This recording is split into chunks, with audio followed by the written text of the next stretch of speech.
Call this meeting to order with the Pledge of Allegiance. I pledge allegiance to the flag of the United States of America and to the republic for which it stands, one nation, under God, indivisible, with liberty and justice for all. Morning, everyone. All right, first item on the agenda is the agenda approval. I'll make a motion to approve the agenda. I'll second. Any other discussion? All in favor, say aye. Aye. Aye.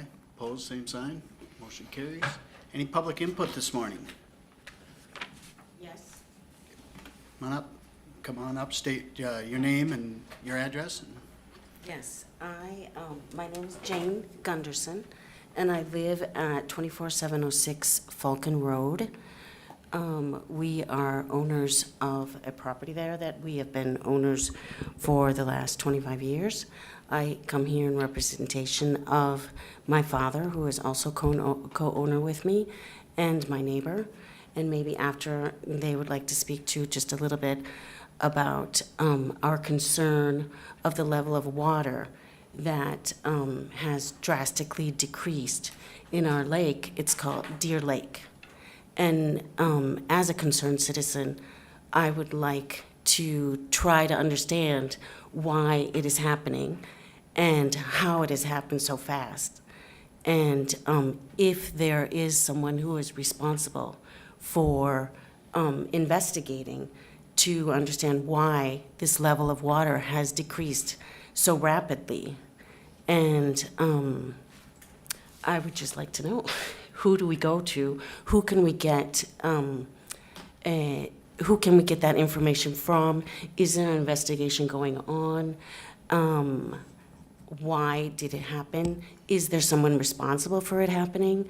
Does it have to do with a well, with wells around? Does it have to do with something that it's a freak of nature? We would like to know, and we are very concerned.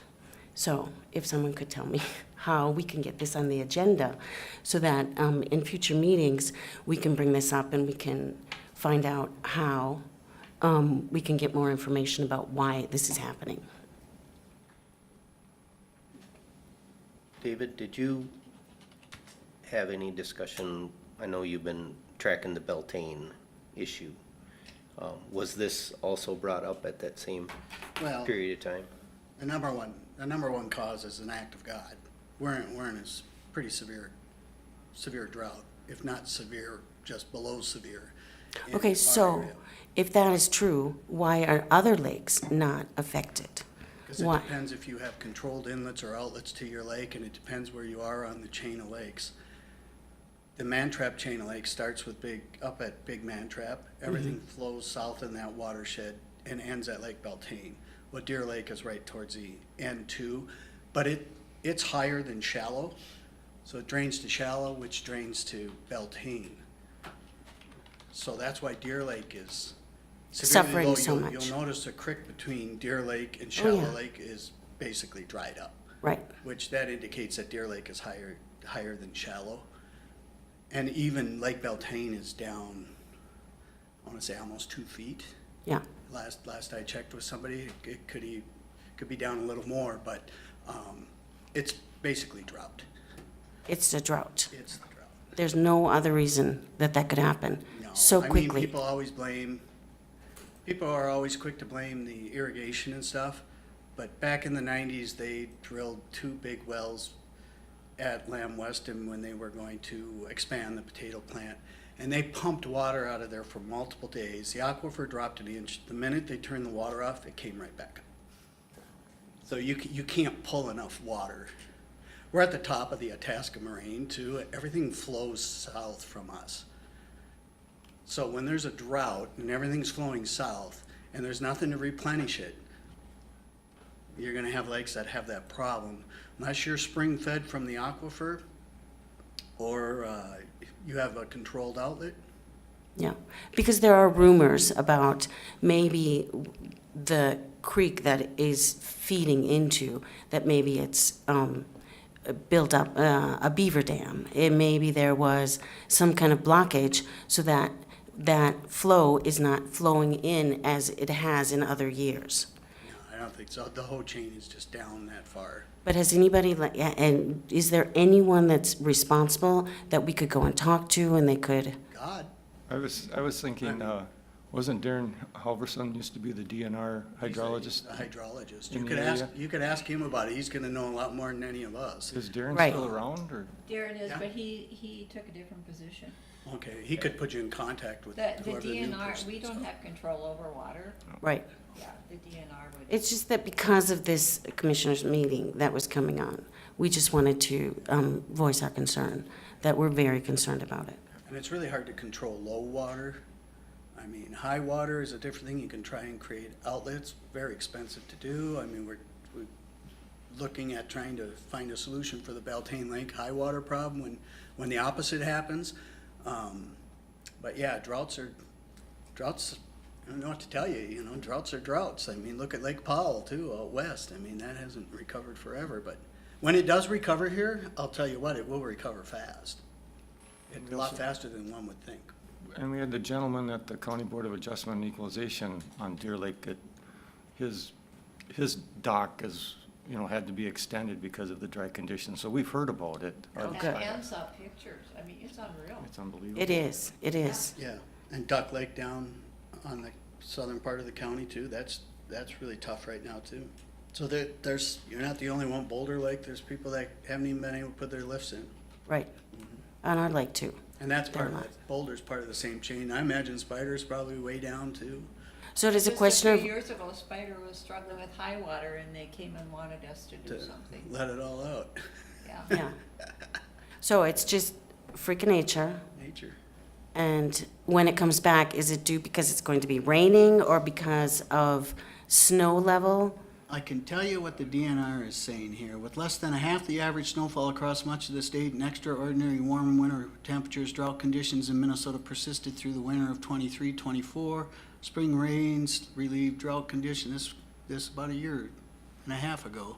And more extreme rains brought flooding to parts of the state, but not so much here. And of course, we've had another whole year Of that. same problem. Okay. Thank you very We much. need snow in the winter. Thank you. And rain in the summer. And, yeah. Yep. Any other public comment? All right, hearing no other public comment. Our next item, if I can get my mouse to work. Dead battery this morning, kind of like me after the 4th of July weekends. Lot of company. We have consent agenda. I'll make a motion to approve the consent agenda. I'll second. Any other discussion? All in favor, say aye. Aye. Aye, opposed, same sign. Motion carries. All right. County employee recognition.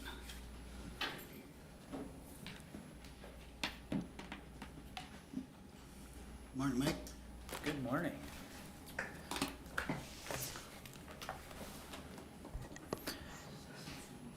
For county employee recognition today, in the attorney's office, we have Carmen Jewison, legal secretary, began the full-time position on June 26th. Tanya Koskela, office administrator, is recognized for 15 years of service on June 29th. In the auditor treasurer department, Dorothy Przinski, election support, began the full-time temporary position on June 25th. In the highway department, Isaiah Edmonds, engineering technician 2, began the full-time position on July 6th. Welcome.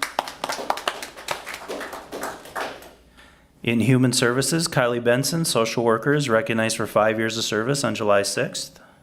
Welcome. Robert Hagan, transit driver, is recognized for 10 years of service on June 27th. And Dan Wiedrin, transit dispatcher, is recognized for service from September 2nd, 2025 to July 6, 2025. In natural resource management, Mitchell Ness, natural resource manager, is recognized for 5 years of service on June 21st. Josh Warrenemi, park maintenance worker, began the full-time temporary position on June 22nd. In the sheriff's department, Nathan Rice, correctional officer, began the full-time position on July 7th. Nathan Malm, jail sergeant, is recognized for 10 years of service on July 7th. And in solid waste, Sean Preby, solid waste operator, is recognized for 5 years of service on July 6th. Thank you, Mike. That's a lot of names you got right. Thanks. All right, highway.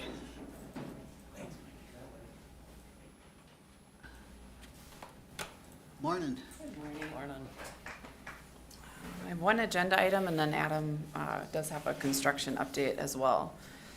So the agenda item is for approving the 5-year plan that we had 2 open houses at, and I believe everyone attended, and they were a good turnout, and good questions were asked, and I thought that they went very well.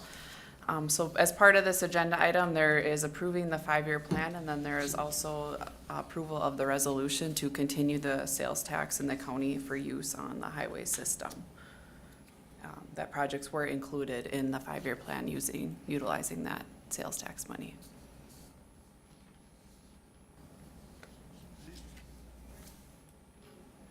Motion to approve? I'll second. Second? Sure. Any other discussion? All in favor, say aye. Aye. Opposed, same sign. Motion carries. Great. Yeah, just a quick construction update here. Last week we did wrap up our calcium chloride project as well as our aggregate surfacing project. So that was good projects to get done. 40, 50, and 86.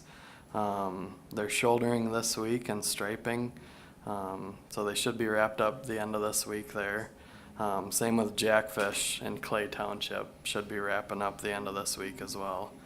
County Road 116, we finished that mill and overlay project earlier this month. That was completed June 16th. They did start the Straight River Township Bridge middle of this month, so that'll be out through mid-September. And then we have kicked off our CASA 30 and CASA 38 projects. Well, we have them scheduled anyways. CASA 30 scheduled from August 3rd through the end of September. And that one will be a detoured project as well as we grade and overlay that road.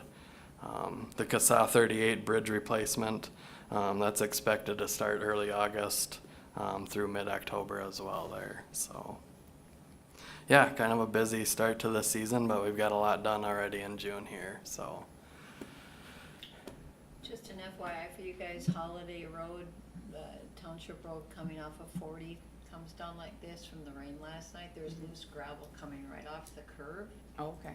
on both lanes, if you wanna check that out, since of the increase of traffic on 40. Yeah, we'll have our maintenance guys go out and Thank you. later sweep. Yep. Yeah, that's kind of all I had. If you guys had anything else, but All right, thank you. thank you. Thank you. Okay, natural resources.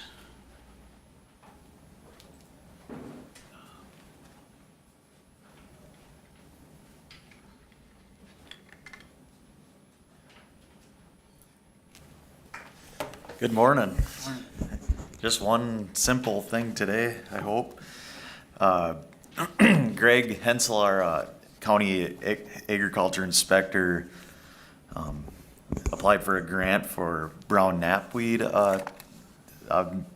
to eradicate brown knapweed in Hubbard County, and Minnesota Department of Agriculture awarded the county $11,783 towards the control of brown knapweed.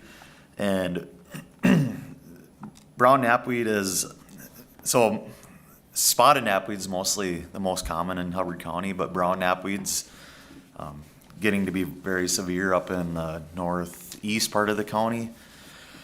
And it's on the Department of Agriculture eradicate list, so it needs to be controlled as quick as you can see it. So this funding would go towards both private lands and public roadways. It would also pay for part of the time put into eradicating the knapweed. So Greg requested quotes for chemical, and chemical's usually the most expensive aspect of spraying. The chemical, the lowest quote was $9,945.96 from Nutrien out of Kasota, Minnesota. It seems like that's where a lot of chemicals Greg receives come from, is from Nutrien. They do a pretty well job of giving him what will eradicate these weeds. So, and there's no match to this grant, which is really nice. It'll all be paid out, and Corey, do we pay back then the difference since they are giving us more than the quote? so that remaining amount will go towards Greg's time. Yep, and he might have a little more time put into it, but just getting the brown knapweed eradicated before it gets too out of control would benefit the county. 'Cause spotted knapweed's bad enough, brown knapweed's quite a bit worse. So I was gonna ask, is it more aggressive? yeah, or, yep. So to say, more toxic? Yep, it takes over hay fields and Is the time frame to spray it the same as? yeah, spotted? yep. So you want to get it, by the 1st of August if you can, especially before it starts blooming, seeding out. He said he'd be able to get to it within the next few weeks. There's spots already that he has chosen to spray. So It's amazing how adaptable that plant is, because normally it's a bigger bush, but if you mowed it, it'll Yep. still put out a flower when it's only about that big. yeah, yep. It's pretty bad stuff. So So I'm reading about it here just a little bit, and it said that the roots are really, they go deep. yes, Is it like yep. grass, if you pull it out, you don't get the roots anyway? No, so it's in the carrot family, I believe. So I think the root's just as tall as the plant is. Yeah, and I doubt you get all the roots at one time. If you don't get them, they'll just keep sprouting up. So you kind of need that need that chemical to get in the leaves and Yeah. transfer down to the roots.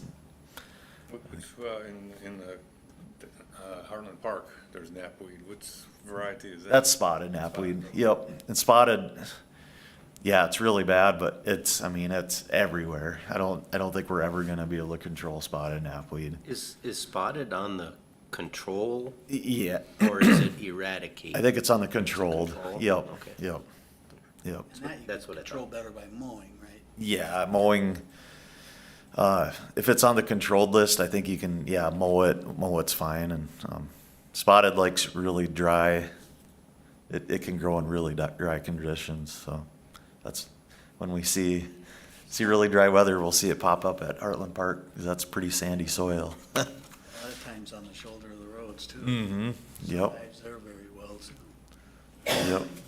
So in the public comment, when they were talking about the level of the lake, as the lakes are drying up, Mm-hmm. so then will things like this start popping up and growing in the, like you said, it's pretty hardy? You do see. It seems like you see more invasives when you see things stressed out, the environment stressed out. You see more invasives show up. Yeah, it does seem like it's more prevalent now than it was 10 years ago. And we probably had just enough rain at the right time Mhm. for the surface stuff Yes. to be happy. Yep. But Yep. it isn't enough to solve the others. And like thistle stores in the soil for so long, so once the grasses dry out, that thistle will take over. And yeah, it's just weird how things can survive and native plants And they all have can't. pretty flowers. Yeah. Yep. Now you lived in the desert, huh? Hopefully we don't see. So we need Cactuses motion to growing. approve the spray. I'll make the motion. This Ted, I'll second. Any other discussion? All in favor, say aye. Aye. Aye. Opposed, same sign. Motion carries. All right, thank you. Yeah, any more questions for me? Any updates on anything? Deep Lake, we applied for the CUP and a couple variances, so we'll be going to the planning commission on July 27th, I believe. We've had a good meeting with the bike trail, the state. Jeff and I met with the main state contacts, and then Eric Hogland. So I think we're making a little bit of headway there. So yeah, trying to produce positive outcomes out of everything. So. I saw the deep, I don't drive 40 north very often, but I saw you had the sign up, so that's nice. I don't know how long you've had the sign up. Oh yeah, that's been up. Those signs have been up for a few months now. The main sign's still part of our first grant, so I believe SRF's working on a design for that still. But at least people know where to turn in. Yep. Yeah, so I have to go. Eric, for the CUP needs some pictures, so I'm going out there right now to take some pictures. So. But, all right, thank you. All right, solid waste. Morning, Josh. Good morning.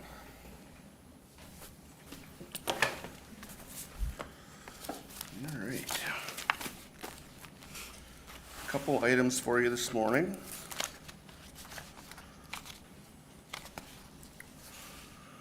So the first item I have is to review and approve quotes for fabric building.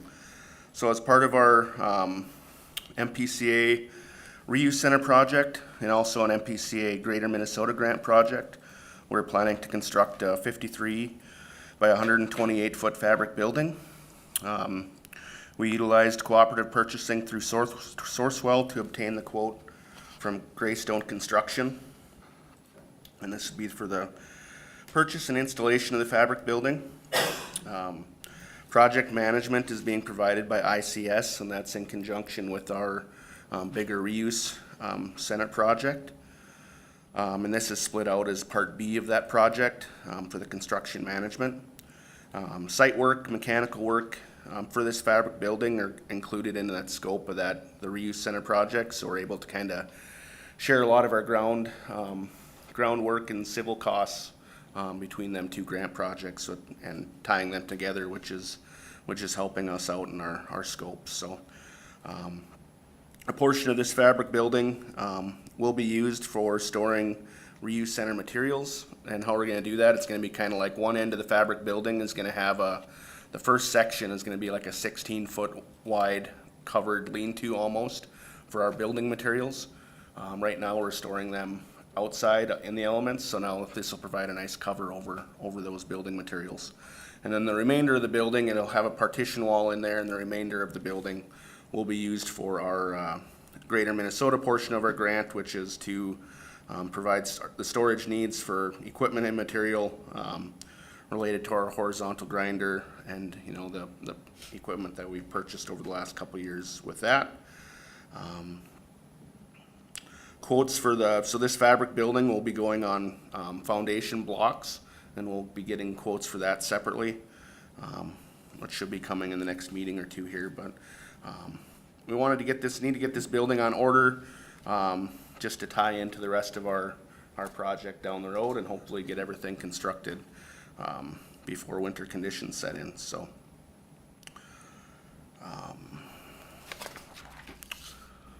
I noticed in the sheets that the grant was for $150,000, but the price is $183,990. Where is the excess going to come from? Yeah, so I had this budgeted in my budget for the 2026 funds. I had it budgeted for about $200,000 for this project. So I had extra money set aside. I was hoping to realize more of a cost savings once we got to the to actually getting the quotes for this. I was hoping it'd be a little bit lower than this price that came in at, but we did shrink the size of the building down, and then we also kind of the reason partially for the increase in prices just with tariffs and things like that where they're at right now. So, but yeah, it's been budgeted in my construction budget for 2026. So. And then a portion of this, portion of this was for the, that one Greater Minnesota grant. So that's where, a portion of this it was originally going to be a standalone building. So that would have been solely with them funds, but now tying it into the reuse center, we're having a lot of savings with being able to combine that site work, so. So yeah, we did receive the one quote from Greystone Construction out of Shakopee, Minnesota for $183,990. And again, this would be for a 53 by 128 foot building. And this would have prevailing wage requirements in there and would follow all of the requirements that we have in our grant agreement with the MPCA, so. For all the grants, prevailing wage. With the construction, anything that was tied to construction is if it's over a certain dollar amount, so. I'll move to approve. I'll second. Any other discussion? All in favor, say aye. Aye. Opposed, same sign. Motion carries. All right, thank you. And then, yeah, the next item I have is for review and approve quote for fabric building modifications at our north transfer station. So the last couple of years, I've been setting a little bit of money aside and looking at some point, doing a modification to the fabric building we have at our north transfer station.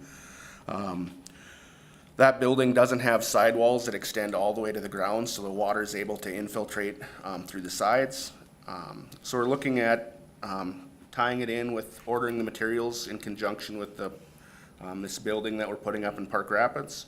We're looking at adding sidewall extensions that will totally seal it on the sides, and then also adding a front wall with a framed opening on the front side of that building. And that will help us to be able to utilize that more for our household hazardous waste and electronic storage, keeping those out of the elements. So yeah, and it makes sense to do the project now to tie it in with the other fabric building project. We're able to save on mobilization costs and some travel costs as well. So, so the quote again for this project was from Greystone Construction for $30,725, and they'd be adding the end wall to the building with the 14 by 20 foot framed opening, and then add the fabric sidewall extensions around the sides of the building. And that building, again, we purchased that, or we had that installed, I believe, in the end of 2022, and that was another grant-funded project, but that's a 53 by 64 foot building that we utilize for our recycling, storage, and needs up at the North Station, so.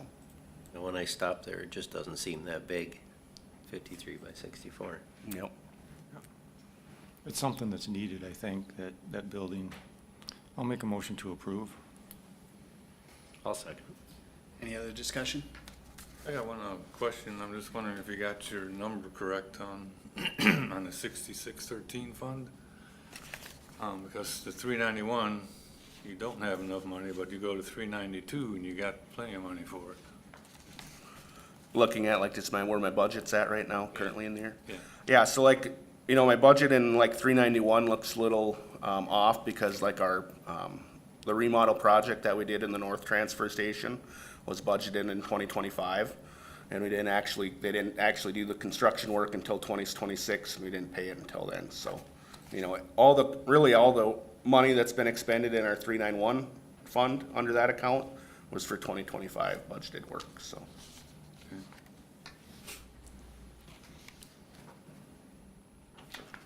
Anything else? All those in favor, say aye. Aye. Opposed, same sign. Motion carries. All right, and then I just a quick update with the construction projects with our reuse center. We should be hopefully seeing at the next board meeting, the final construction documents and bidding documents, and hopefully we'll have that ready to go out to bid at the next, or to authorize going out to bid at the next board meeting, so. And then the only other thing I wanted to highlight was just, really do want to thank my staff for the great work that they do. We had, looking at the vehicle count from yesterday after 4th of July, we had 2,584 vehicles through the South Transfer Station. I know we are down the driveway a little bit, but I mean, we just, they keep the cars moving and keep people moving in and out of there, and I'm really, really thankful for the team that we got over there, so. I went through on that day and I was impressed by how quickly they got everyone through. Yep. Very good job. Are you still having trouble with people bringing televisions, computers, et cetera, you think, from out of the area, or is that kind of leveled off? Well, I would say our numbers and pounds that we run through there are staying the same, but I mean, it's really hard to track, so. Yeah, I get that. But I mean, we are finally seeing, I think, less tube TVs coming through, and it's more of the flat screens, but, they come through a lot faster than I would think they would too, just, they must not last quite as long, so. It's better off we take them than they end up in the woods. Yeah, that's true. Or somebody Trust me. digs a hole and buries them, and it's not I've got a good. few tubes left, Josh. All right. Some of my dad's old Satchel Carlson TVs that Well, we still see the big cabinet ones. I mean, we get a couple of them every month, but. Yeah, I've got a few. Do you wanna go out and pick up the mobile homes I see in the county just deteriorating? All right, thank you. Thanks. Corey? Yeah, he used to build them in factories, so it's hard to get rid of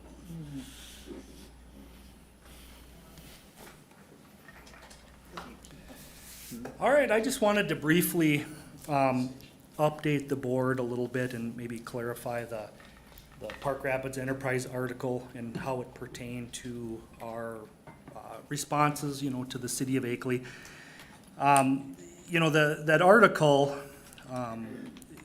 the newspaper received a call that my email to the deputies instructing them, to limit our involvement, not so much to non-emergency calls. Thought it was kind of political, my decision was political because of the timing. So I provided that newspaper reporter not only that email, but two others that dated back to my policy originated back in 2021 as well. So you'd think that would put that allegation, to bed, but it didn't. And what I simply did in starting back in 2021, we simply instructed the deputies that, hey, Akeley has their own police department on the minor calls, and we're talking, you can't imagine the calls we get with dog complaints as far as unlicensed dog blight, messy yards. Their own police department can follow up on that stuff. The deputies are there, we don't leave Akeley hanging, we handle the emergency calls, and we're happy to do that. That's what we're there for. But stuff that takes a little bit more after the fact follow-up, that they have an officer that can do that, and that's what this referenced. So that's what my original memo in 21 was for. I touched on it again last year as a reminder, and then again this spring. Well, they decided, to run with that. So, but just think back, back since 2021, they want to make a big deal about this now, but since 21, the city council never complained about it. The Akeley officer never complained, didn't get any complaints from businesses, nobody. They never even noticed this. It's truly a non-issue, nobody, and we've been doing it this way for 5 years. Again, we do not leave Akeley hanging. Your drug cases in Akeley, we handle that, Search warrants that are done in Akeley, we handle that. When the bartenders and patrons at the Muni get threatened, we handle that. It was the deputies that are there. Sexual assaults, we handle that, we take care of that. In something as simple as traffic stops, and I'll just kick out a couple of stats, it's the deputies that are being proactive over there. Through June 25th of this year, the deputies have made 57 traffic stops, wrote 6 tickets, okay? Akeley Police Department, 2 traffic stops, 0 tickets. It just shows the difference of our involvement over there versus their own involvement. All of last year, same thing, the deputies made 91 traffic stops, wrote 10 citations. City of Akeley, 4 traffic stops for the whole year. 1 citation came out of that, and that was written out of town, okay? And again, we're being proactive. When they ask for the speed trailer, I personally bring it over there and set it up for them in different areas. We don't leave them hanging. We don't neglect the city of Akeley. And that article really blew that out of proportion. And I just simply thought you guys should know that. I wanted you to hear it from me, that we are in fact there. you know. Do I wish the relationship was better between, you know, the Akeley officer and my department? I do, but it's not, you know. That dates back to a few years ago, but anyway, I just wanted you to hear it from me. If you have any questions about it or anything else, I'm happy to answer. I got a question about procedure, Yep. I guess. You know, if an issue gets reported over, say, whenever their officer isn't on duty, if a deputy handles it, say it's a little more of a concerning situation, not gonna say emergent, but, does your officer hand that off back to the local department, or does that officer follow up and finish, so to say, the background investigation on it? You know, it depends If what it's it a is. chargeable offense. Well, if there's charges that come out of this, we typically run with it. There's plenty of things, and it's a discretionary thing that the officers, you know, have to decide how important is this to get this done now. If there's something where there's evidence to be gathered, we don't leave that for days and days for their officer. We gather that, we collect it if there's charges.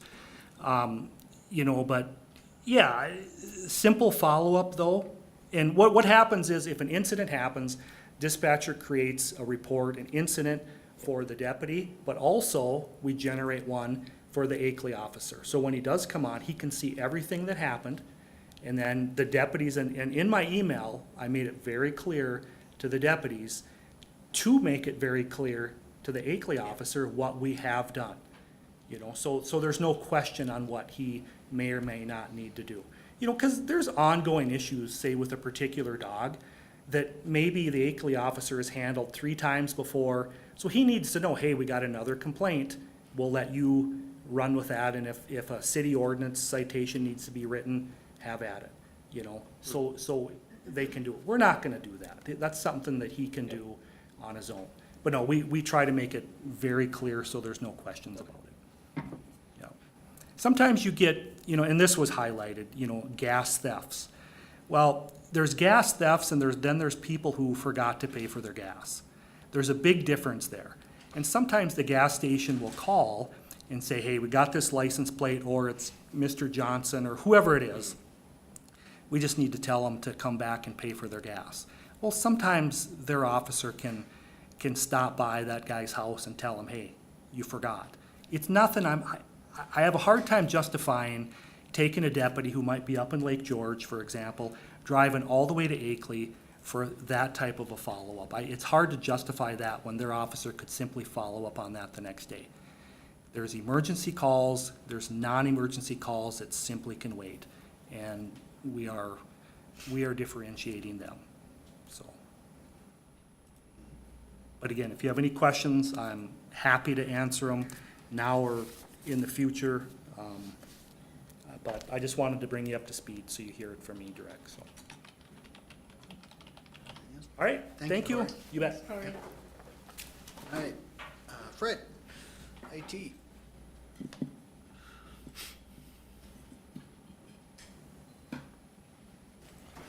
morning. Just brought to you today,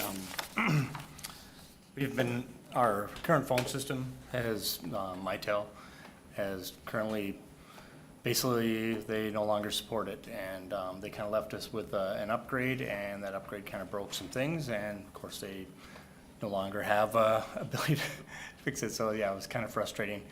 We've been working with Paul Bunyan Telephone. They're our providers, and they're the ones that maintain the Mitel system. And they're basically, there's nothing really that we can do. And a lot of our remote workers, the soft phones, are having issues when they come back into the back into the office, and when working from remote, it kind of broke that part of it. And so we're able to work through it, but it's taking quite a bit of our time to work. Every time somebody comes back in the office, and when having different little issues and stuff like that, it's not only frustrating for them, but takes up quite a bit of my guys' time too. So looked into the budget and stuff like that there, and found some spots where I can kind of pull some money and look at trying to get our phone system updated. And so I put out to get some quotes and stuff on it, and kind of figured Paul Bunyan would probably be the ones that would come back with a quote that they cut their installation price and they cut their transitioning from our DID numbers to SIP calling through a hosted system. That's kind of the direction you go. They cut the cost to do that there, which all the other companies really basically got all of a sudden port all of our numbers and take all that over. So it's quite a bit more for them to do it. So Paul Bunyan came at a really good cost, and of course the phones, if you looked on their bid, they still quote us all new phones if we wanted to, but we can use our existing phones. The Mitel phones are able to be reprogrammed. They are an IP phone, and so they just get reprogrammed and basically re-imaged to work with their new hosted system. So that would, and what this would pertain is we would no longer have any equipment on site. Like right now we maintain 2 different servers, one for our voicemail, one for the phone system themselves. Both those servers we maintain here, and if they have issues or anything like that, it's stuff that we have to make sure is kept up to date and stuff like that too. And we do pay pricing to keep that up to date, which we would no longer do that. It would be all hosted through Paul Bunyan. They basically, their hosted system brings us up to date. We can integrate it with our Teams, with Teams calling. So right off of your Teams, you can hit the button and call out and stuff like that with it. Our remote workers will no longer have to mess with in-office, out-of-office, and stuff like that. They do have a soft phone issue that, or soft phone capability to where our remote workers it'd make it much, much easier for them to work remote and utilize the calling. Gives us a lot of advantages too for different departments if they want to really understand their call volume that's kind of coming into their department, which we've been asked multiple times for different departments, kind of what's our call volume coming in, and they can kind of see their remote workers too, how they're taking their calls and stuff like that. There's just a lot more management through it.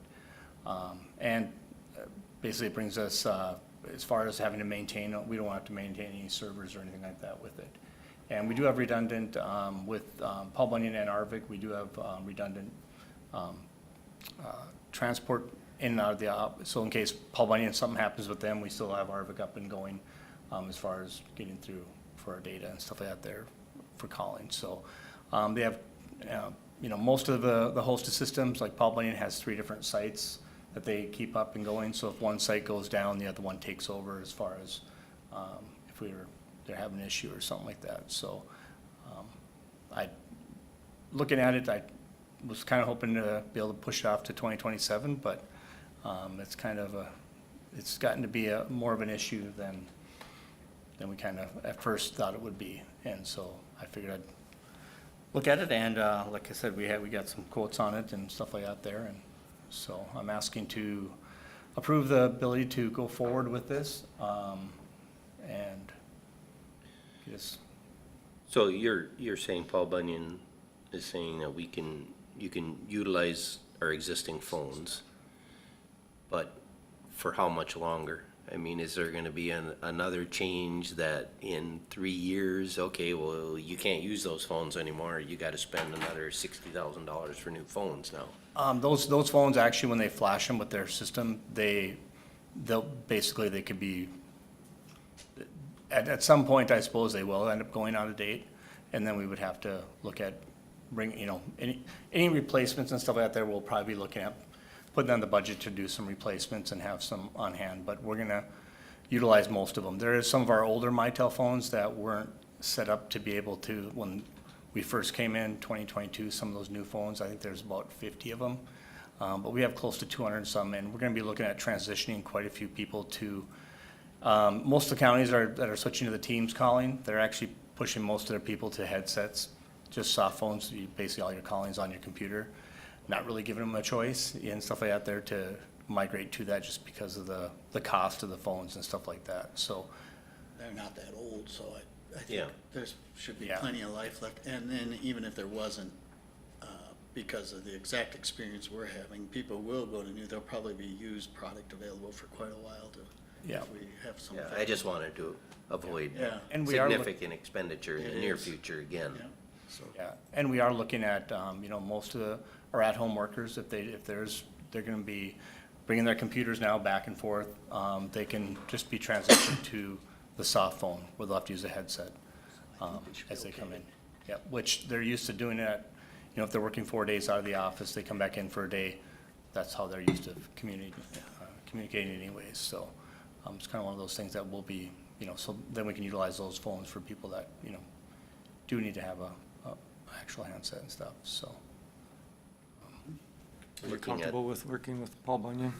Yeah, actually, it's kind of nice to see them come in at that price. I was a little surprised that they were willing to, but, you know, a big thing is they're already our provider, which is kind of nice, because we don't have to pour all of our numbers out and start working with a different provider, and you just, in doing that, you end up working with a lot of different unknowns that kind of cause some issues, and keeping Paul Bunyan, it makes it, they've been a really good provider. Their customer service has been, I mean, we've never had an issue with it. It's never been one thing where we're like, geez, how come they didn't respond? So, it's Couple good. of the other committees and that I'm on had issues like we're having, and Paul Bunyan helped them out.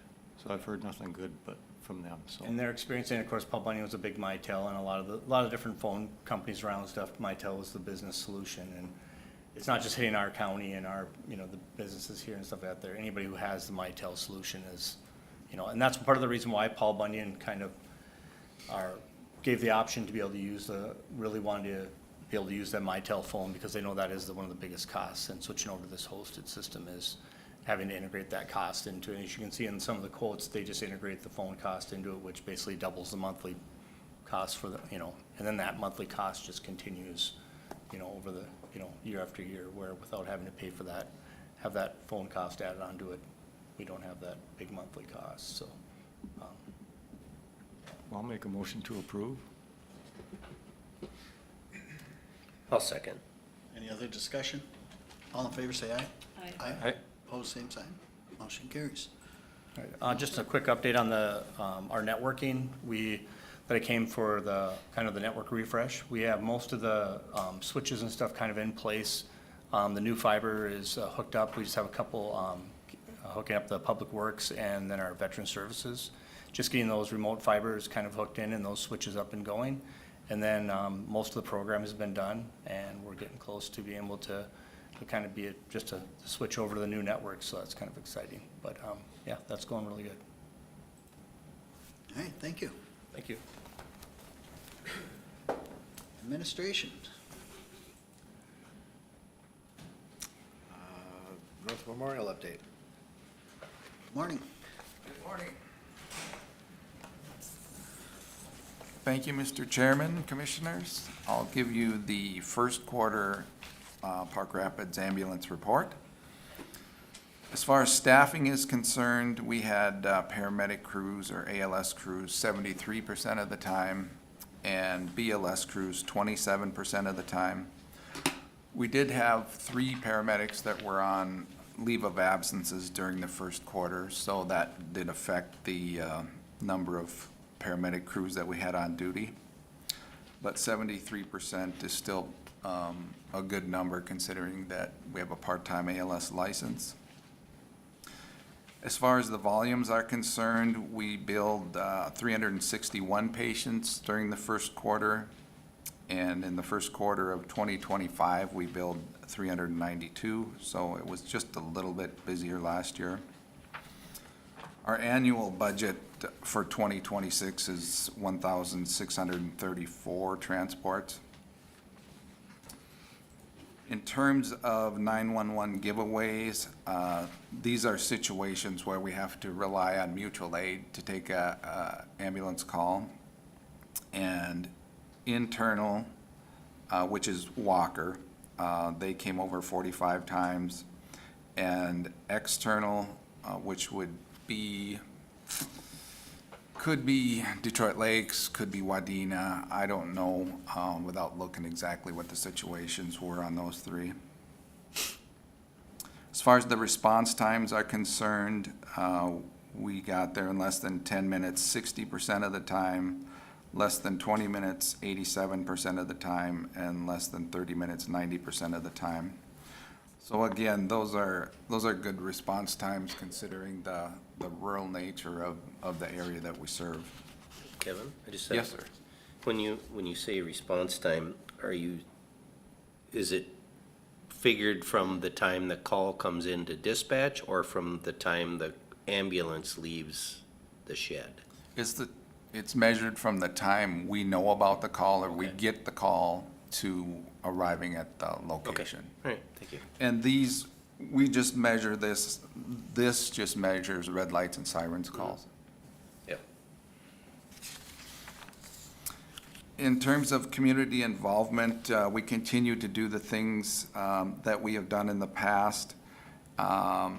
But I wanted you to be aware of a program that we have with CHI Hospital.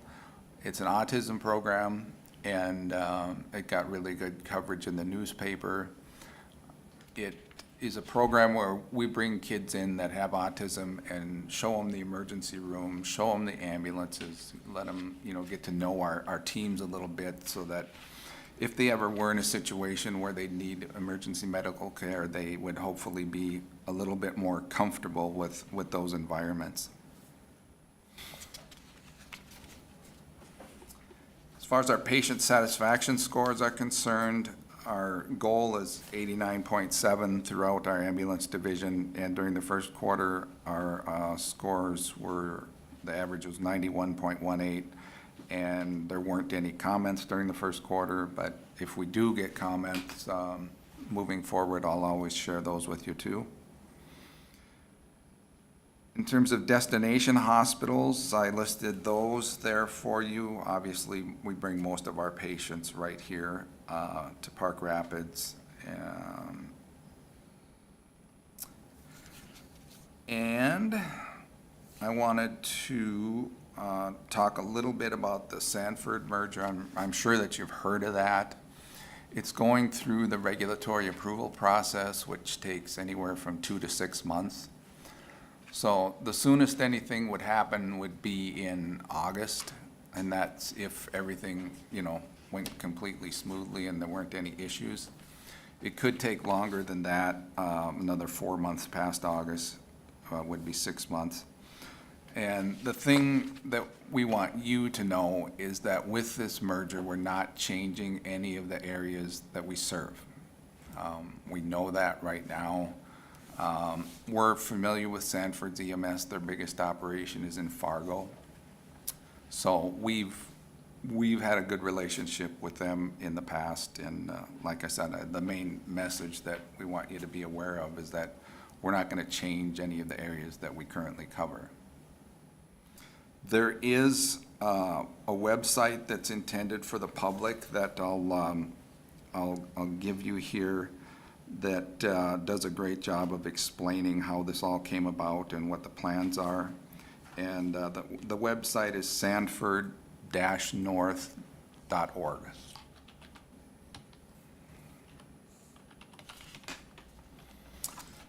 And I'm happy to answer any questions anybody might have. Yeah, I'm not Yes, sir. familiar with this merger, so that's North Ambulance, or who's merging with Sanford? It's our whole system. And frankly, this partnership, we started looking for someone to partner with mainly because of the financial challenges we've had with our Metro Hospital in Robbinsdale. And so that's why we were looking for a partner, and Sanford will be making significant investments in our hospitals in the cities. But it's, to answer your question, it's the whole thing. It's hospitals, clinics, ambulance, and air care. Does Sanford right now have their own emergency response units in Fargo? Or is it a Yes, north? sir. Yes, sir. They have the ambulance service in Fargo and Moorhead, and then they also have the ambulance service in Thief River Falls, where they also have a hospital. And they have a couple other smaller community ambulance services that that came with their purchase of that local hospital.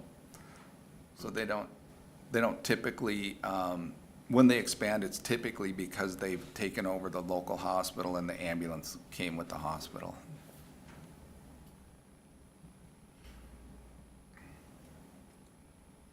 else?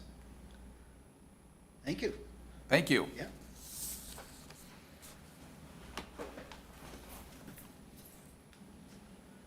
All right, what else you got, Jeff? The last item is, last year in June, we asked to increase the court-appointed attorney rate. And it was at $75, and we asked for $125, and you agreed to bump it up to $100 and asked us to bring it back in June. And we couldn't coordinate a June date, so here we are in July. So we've got the surrounding area numbers. I've looked at the budget. We never use the budget that we have in there for this purpose. If we were at $125 this year, we would still be well under budget and will be by the end of the year. Go ahead. I don't really have a lot to add other than, I mean, just, there hasn't been a lot of increases throughout the district with court-appointed attorney rates, but, I mean, our neighboring counties, Beltrami and Cass, are at 125. I will be working on my other 3 counties for increase also, but it has been helping raising to 100. We have been getting attorneys to take cases without complaint. And, I mean, they were outright denying when we were at 75, so it has helped. But I know, I just talked to one the other day, I mean, they still sometimes hesitate just because, I mean, their hourly rate is a lot higher than even 100, 125, so. But they do try to help the public. Any thoughts? So there's no complaints at the 100 so far? No, there hasn't You been. think you can go another year at 100?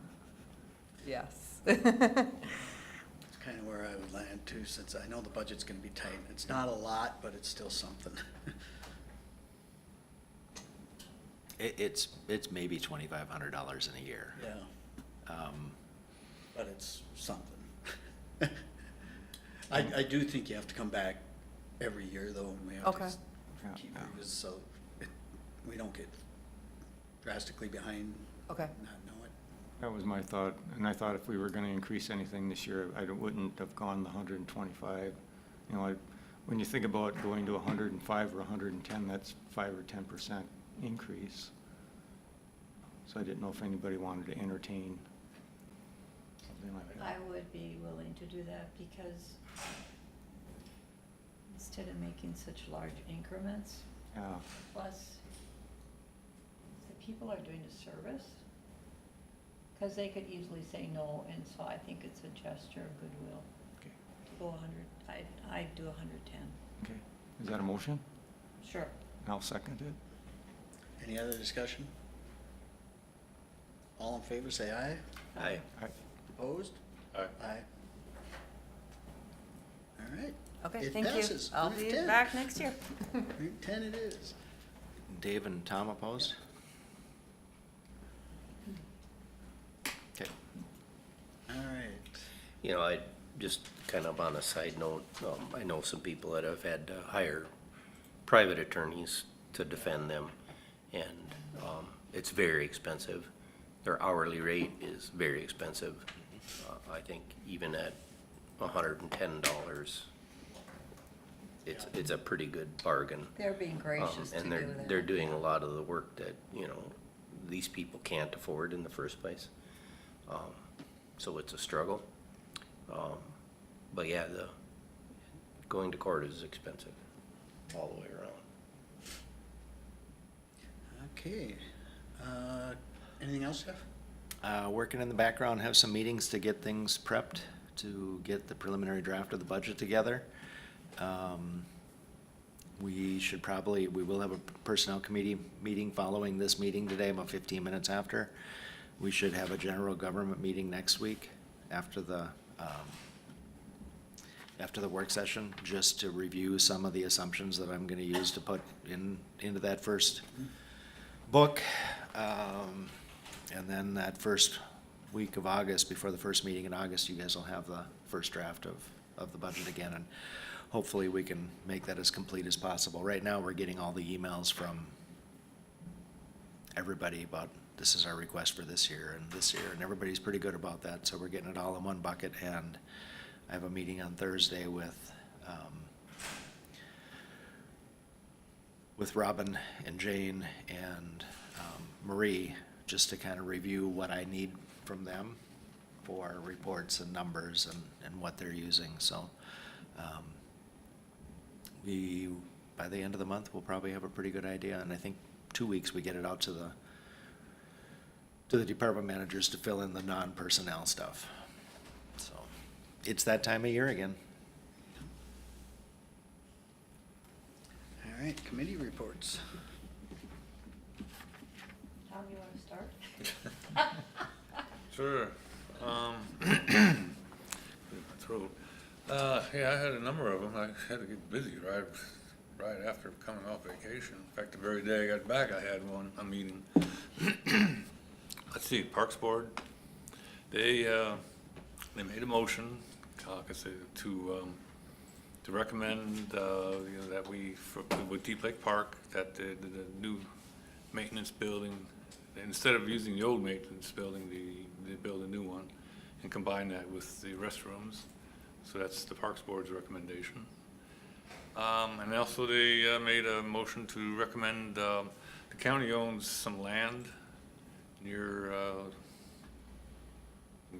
Depot Park, I think it's called, yeah, right next to that old school.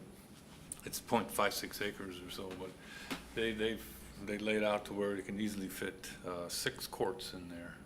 And so that's their recommendation to put new pickleball courts there. Of course, there's always raising the money for it, but Is that the lot where there used to be a house there? I believe. Yeah. probably so. Yeah. Okay, all right. Yeah. Okay. And the thought was that, the club will probably play there, and the other one for general public to use. I know the club is interested in fundraising. Okay, yeah, that would help a lot, because they estimate between $40,000 to $60,000 to build that. For all 6 courts? That's the numbers they. Wow, that seems low, but that's. It seems low, but, Did they get the numbers from the Walker Group, or? oh, those numbers were for Heartland Park. Oh, Oh, if they put the courts at Heartland. Yeah, I don't see where there'd be much difference though. But, that's what it would look like right there, with 6 courts. And where's that at? it's between the middle school. Right next to that old school It's and, between the middle school, what used to be the middle school, and the feed store. There's a couple of Yes. vacant lots. Yeah, is that where that place burned There was a down? house there. Yep, it's gone. But one of the places used to be a restaurant, is that lot? no, not The that one. lot next to No. it? No. Yep. Okay. Visualize that. To Who the owns left the is where lots the old now? school is. Right to the County. left of it. I think he said they're county. Oh, Is I it gotcha. county, is it county? It's lot? county-owned land Okay. right now, yeah. Is it in Park Rapids or Akeley? Pardon? Park Rapids. Park Rapids. Oh, yeah, it's right in Park Rapids, yeah.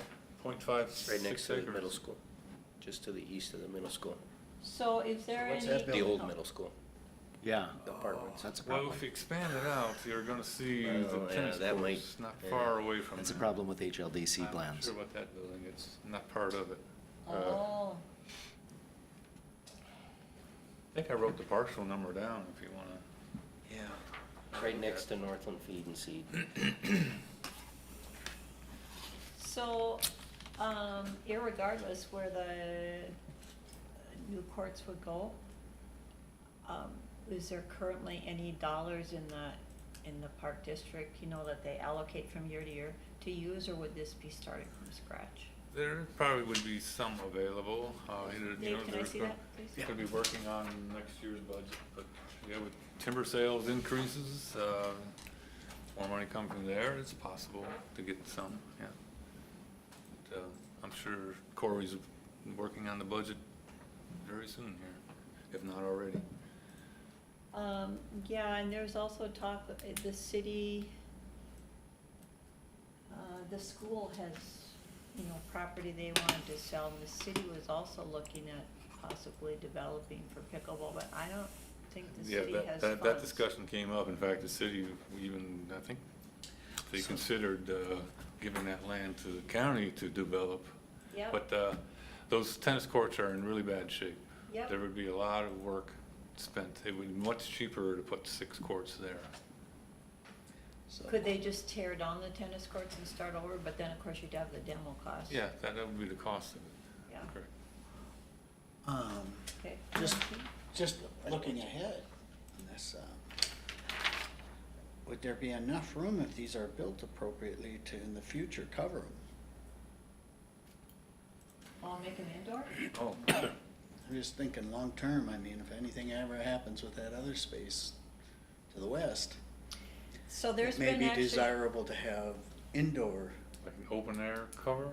no, potentially The whole enclosed, so entire building, no. making sure you have the right setbacks and stuff, so if you ever had to put footings around and create an indoor space, or a balloon indoor space or something, that you could. so there was actually somebody that approached out of the area, that approached the pickleball club this winter, toying with the idea of building an indoor place and wondering how much each of us would be willing to pay per time. I think the discussion pretty much went nowhere because it was too expensive to play. But there are people exploring what you're talking about. Yeah, for that whole redevelopment of that whole area. And so you'd hate to do something that, you know, all of a sudden you're spending all this money only to have to undo it or spend it again. You know, it's probably fine because it's quite a long ways off anyhow, but I mean, if it could be placed in a manner where you could put a shell over them at some point in time, that might fit into the long-term. Yeah, there might be a possibility to just build right over and around what you put in. Yeah. Right. And you know, in the winter, the courts are so busy, lots of times we just go Yeah. home, Oh, yeah, yeah. the places that are open, because And 6 courts would be more than enough indoor in the winter. I mean, it'd be nice. it'd be really nice. Yeah, it would be. Something to think about. Unless you get all that extra, I mean, if you ever had some other event besides pickleball, that's quite a lot of space that could be used for something. So yeah, thoughts when you think about it moving forward or when you place it. Okay, to think I'll about. mention that to them. Yeah. So then, the talk about doing them adjacent to where the pickleball courts are now that's not an option you're looking at No, anymore? there would be lots, some trees that would have to come out, trees that the Parks And there's Board not don't wanna parking take there. out. Yeah, there's lack of parking. And here, you can look on the road, there is plenty of Yeah. parking already there. Yeah, So, yeah, that's why they recommended that one. okay, great. And then I had SWCD, they approved a number of cover crop contracts with local farmers, and then they're seeking bids for that Beltane drainage study. Should be ready to approve one at the July meeting. I had the Danson Sky AAA meeting. Their request from the county for 2027 matching funds is going to be $5,766. For 2026, it's $5,544. And then we have a grants subcommittee coming up in August that I'm part of that committee, and they're going to be deciding on how to divide up the grant dollars to organizations that serve the elderly population. Then I had the Kitchigami Library Board meeting. That's the one I had to rush to right after getting home from my vacation. And let's see, we approved sending out the budget request to each of the cities and states, cities and counties. The request to Hubbard County will be $291,817. I don't know if you already got that, Jeff. Maybe, maybe not. I don't know if I have yet, no. Okay. And then I've had a phone call with Pat and Melvin while I was on vacation around, he's with DDA. And they're gonna be, they're the firm that we hired to do the director search, and so he's working on the job description and then also getting the marketing out. And then we're also gonna be seeking a grant from Sourcewell to partially fund the cost of searching for a director. And that's all I got. Where's the Dancing Sky Council on Aging? Where are the meetings held? Well, they meet, they rotate it. This time it was in Moorhead. And back in March, the March meeting was in, Monoman. Our subcommittee meeting in August will be in Monoman. So And it then- travels around. Yeah, and then, Okay. the October meeting is in Crookston. Oh, okay. So whoever gets that next year, you know, there'll be a bit of traveling with it. But they only meet, primarily just 3 times. Once every quarter? Yeah, once every quarter, and of course, if you do get on this, grants committee meeting, that's always in August. Oh, okay. So that's in addition to those 3 meetings. And that's all I got.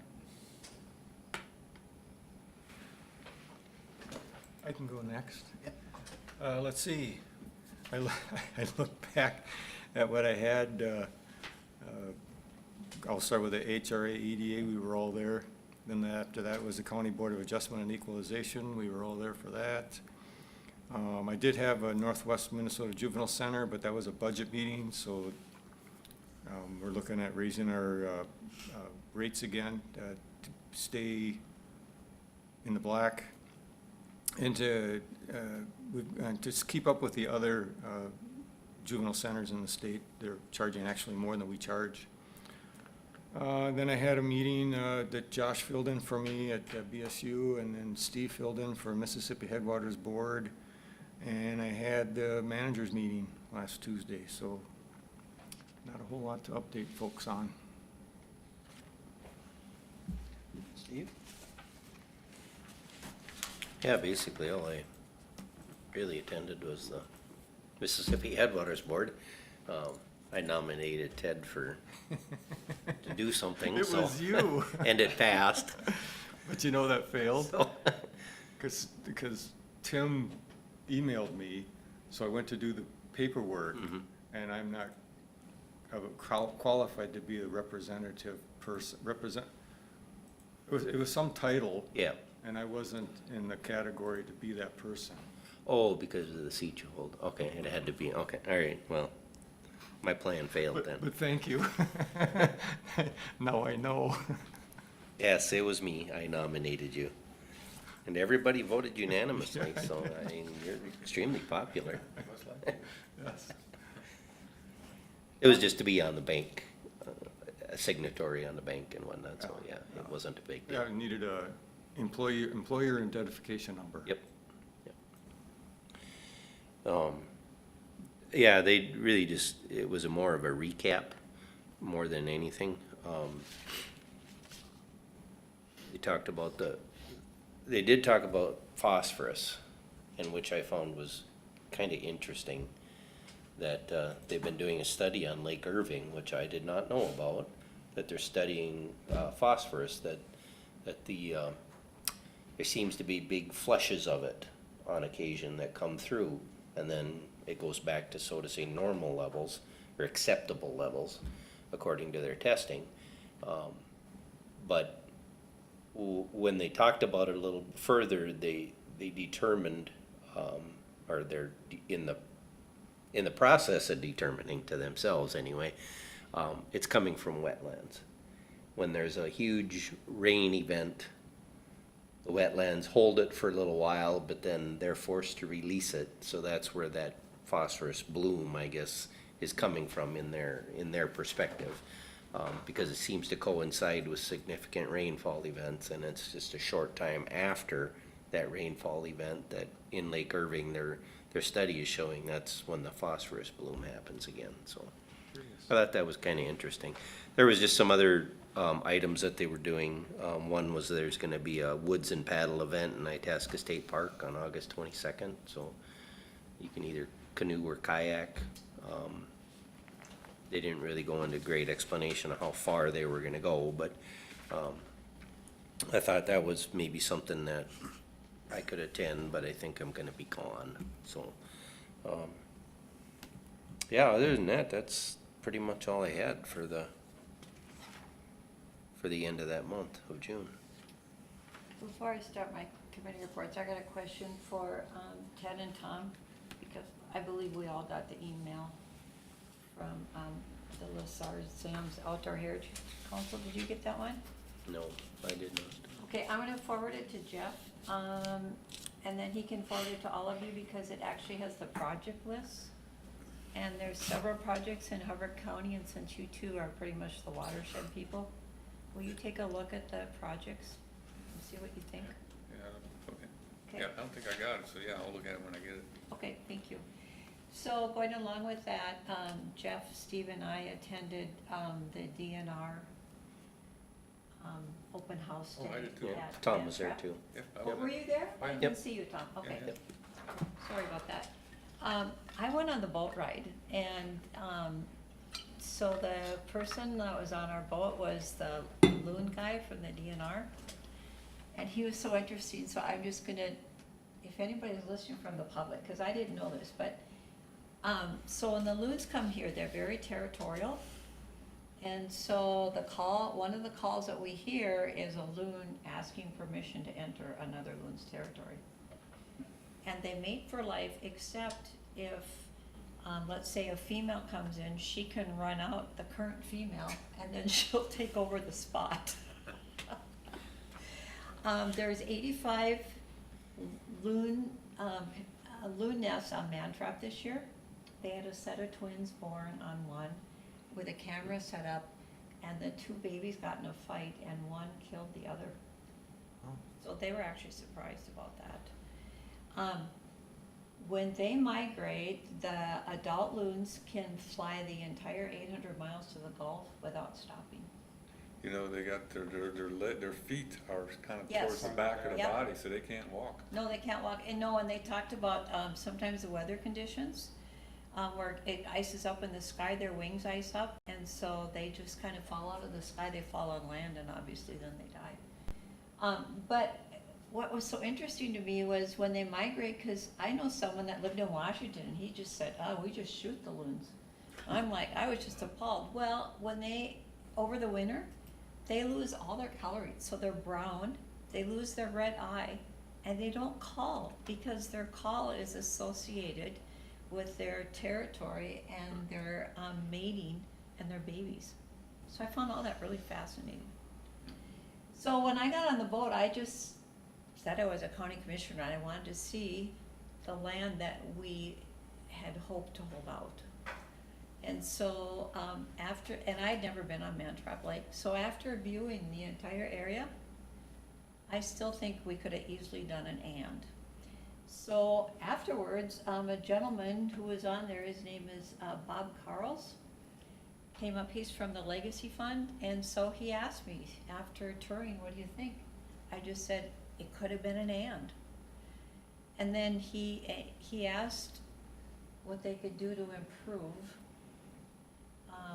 And I just said, you know, you came to us, but we didn't have any authority, and the deal was already done. So we talked about how we would appreciate as a board, even if they came at the beginning of the process, and at least had discussion, and maybe we could work out some ands by getting creative, and Jeff has put together properties that are on lakes that are county owned, that possibly we could sell for development for, you know, the tax base, since this went into what it did. Can I add one thing? Yes, go ahead. If you remember, the guy who was up there speaking, he did say that there's another track or two on Mantrap Lake that they're interested in. So yeah, I made a mental note to keep an eye on that one to see what tracks those are. Yep. Because that could be an and. That could be an and, right. Yep. Yeah, I really did stress and. It doesn't have to be one or the other, it can be an and. Just, So the only way to stop that is legislation. So I know. You know, it'd be interesting to ask the guy if he would be supportive of legislation to the point where counties could say no. Could say no. I don't think you would. The challenge with that, of course, is these are private Mm-hmm. sellers. Yes. And if you are taking away a source of income that they're counting on to sell their land or do with what they want to do with, you're interfering with half of that process that. Well, my get you there, though, is Yep. when they're using taxpayer money to purchase the land. They were Yep. using pure private money Mhm. You can't stop it. That's Right, that's a something free different. market transaction. There's nothing to, but if they're gonna use heritage funds and stuff that were generated by tax And I dollars, brought that up. we Yeah. should have a say. They shouldn't just be able to run right over us. And I get why 3M sold all of it, what they did, but I think even 3M could have come out okay if they would have done an and I'm not getting into all that. But the other thing I thought was interesting was currently they have almost 1.4 million acres in public lands now. I was amazed at That's how a many lot to acres manage. they have and how many acres are protected in perpetuity. Yes, That no one will ever get their hands on. yeah. And I was thinking to myself, when is enough? Enough. When can we get fishing better? So I did the calculation, and that 1.4 million acres is 3% of the state of Minnesota. 1.4 sounds like a lot. 3% doesn't sound like a lot. But numbers always need context. But there were bigger numbers that were talked about. So, And- But and- it's disproportionately, around our area. yeah. Yeah. Wadena and north. So, and I appreciate it because Jeff actually sent to me, I don't remember if he sent to all of us, what the PILT dollar payment is for the 3M property as to what the revenue was before and the taxes. And of course, I think it's around 35,000, so it's greater. But if we would have taken and developed a portion of that, you know, so anyway. 250. I appreciated 400 Bob million. having a conversation with me. 400,000. I at least felt like he listened, and so, anyway, I enjoyed the day. It was a beautiful spot. They did a nice job of Yeah, it is. hosting, yeah. The other thing, I had a Mojave meeting, pretty much business as usual, except Hubbard County, and I have to check with Mike, because Liz thought it was social services in Hubbard County that did this. But they had a GED boot camp to help people get their degree, to help them to move forward in the job market, and I thought that was really cool. So, that's what I have. Okay. And I just have heritage, basically. For the first time and since COVID, we're 100% full. Yeah. And in the manor and cottages, Heritage Living Center's got some room to grow yet. Let's see, as of the end of May then, we had 24, but again, currently we're full. Cottages were at 16, and the Living Center was at 38, but again, currently, we're all full, which is great. Cash flow wise, the manor had a positive 50,246 in May. Cottages a positive 26,506 in May. Heritage Living Center had a negative 28,094 for a combined total of 48,658. So that's that. And again, there's going to be, hopefully at some point in time, an influx of revenue that we haven't gotten yet because of the rate changes that keep getting pushed off and pushed off and pushed off. That'll hopefully hit the budget before October. The state keeps putting it off. So that's where we're at with that. Other than that, I had an airport commission and an department head meeting, and that was it. HLDC, there was nothing super unique, standard business, so that's it. Anything happening with the airport, with the runway?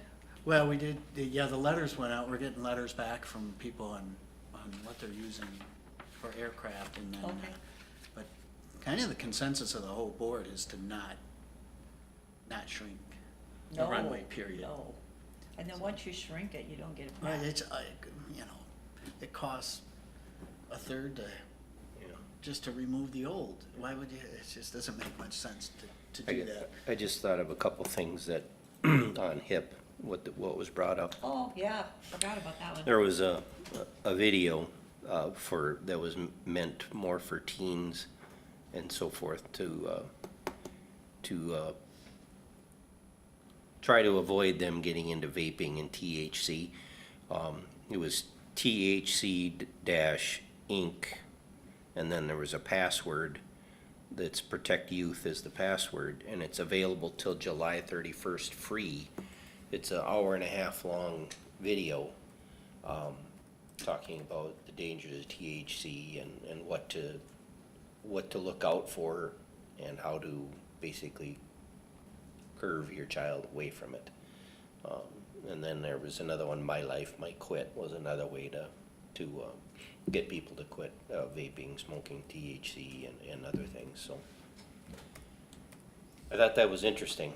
I haven't watched it, but I don't have kids of that age.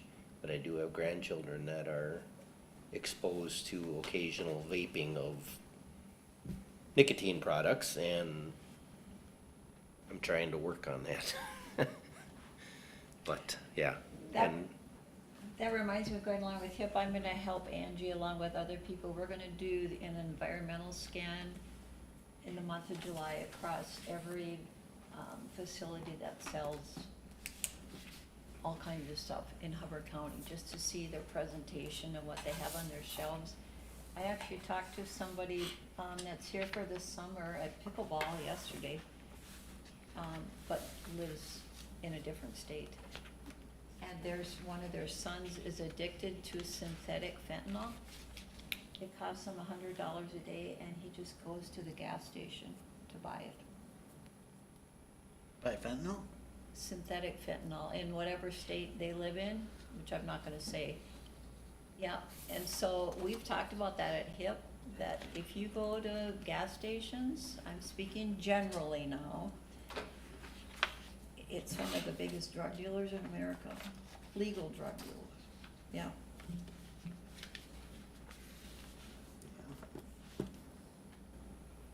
Anything else?